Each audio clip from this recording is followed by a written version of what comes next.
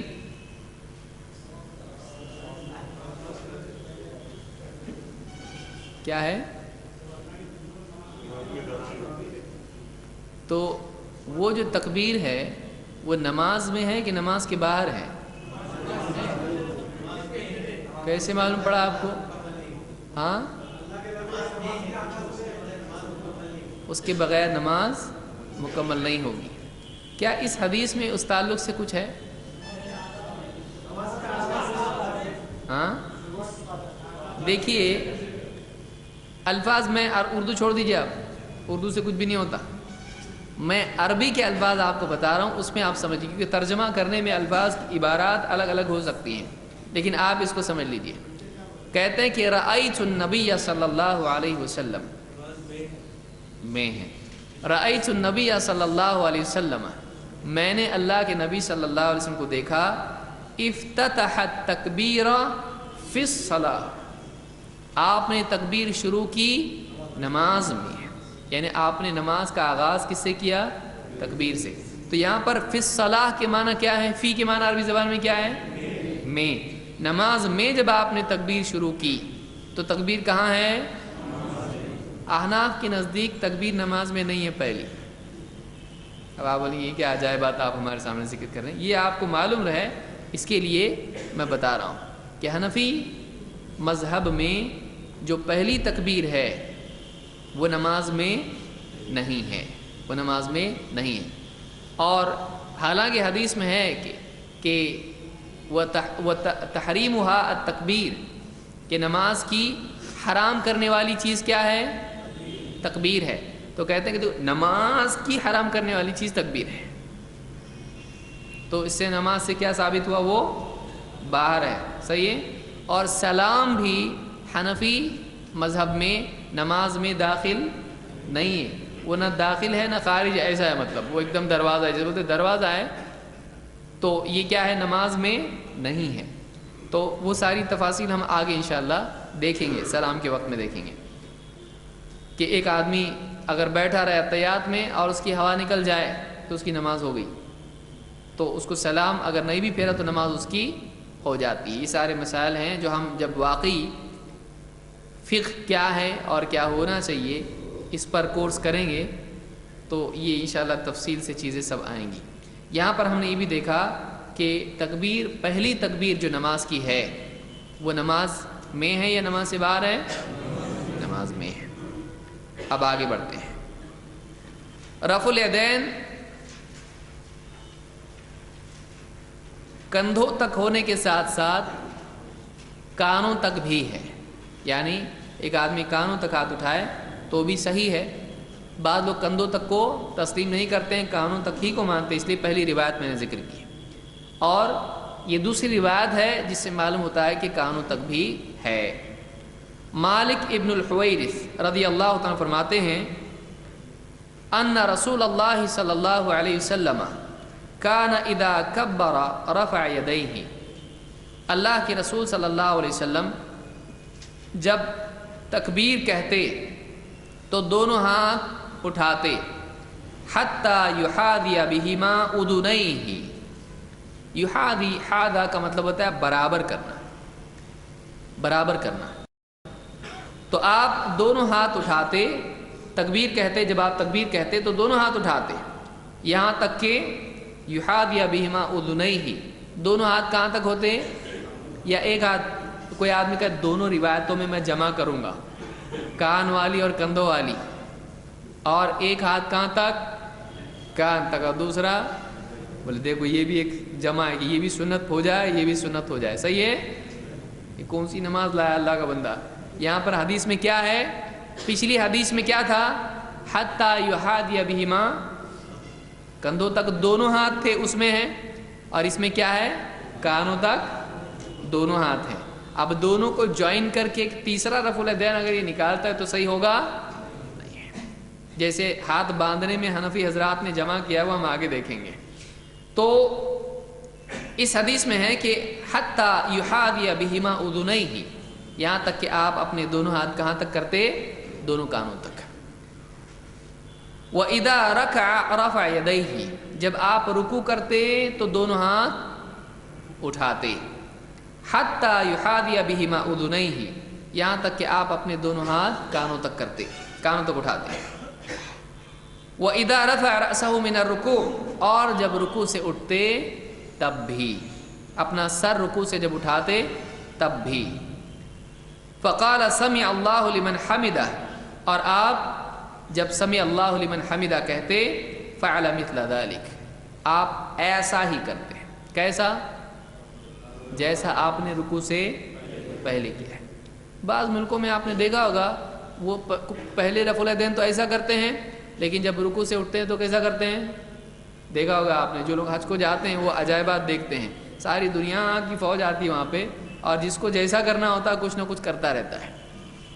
تو پہلا رفع الیدین ایسا، اور رکوع سے کھڑے ہو کے کیسا؟ ایسا۔ تو یہ بھی دونوں ہاتھ اٹھائے کہ نہیں اٹھایا اس نے؟